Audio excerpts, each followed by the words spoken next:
ঢাকা সাংবাদিক ইউনিয়ন ডিইউজের বার্ষিক সভা উপলক্ষে রোববার রাজধানীর জাতীয় প্রেস ক্লাবে এই আয়োজন।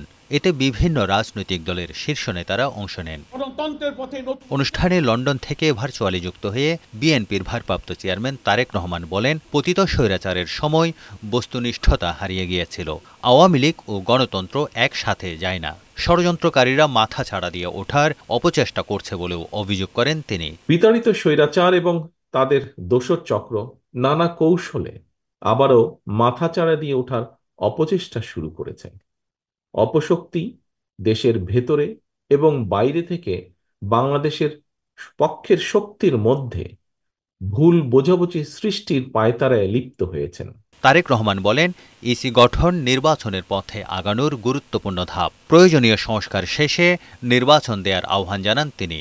বলেন, প্রত্যক্ষ ভোট ছাড়া কোনো পর্যায়ে যেন জনগণের প্রতিনিধি বসতে না পারে। সংস্কার কার্যক্রম নিয়ে অন্তর্বর্তীকালীন সরকারের সঙ্গে বিএনপির কোনো বিরোধ নেই। অন্তর্বর্তীকালীন সরকার ইতিমধ্যেই নির্বাচন কমিশন পুনর্গঠন করেছে।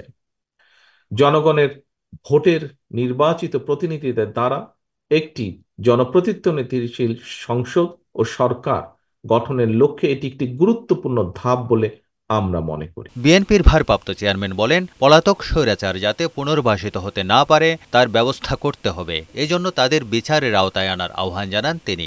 পলাতক মাফিয়া খুনিদের পুনর্বাসন ঠেকাতে তাদেরকে একদিকে আদালতে বিচারের মুখোমুখি করা প্রয়োজন, অপরদিকে তাদেরকে অবশ্যই জনগণের আদালতের রাজনৈতিক বিচারে প্রত্যাখ্যাত হওয়ার পরিস্থিতিতেও ফেলতে হবে। গণতন্ত্রের আন্দোলনে হতাহত সাংবাদিকদের সহায়তার জন্য সরকারের প্রতি আহ্বান জানান তারেক রহমান। বলেন, দলীয়ভাবেও এক্ষেত্রে সহায়তা করা হবে।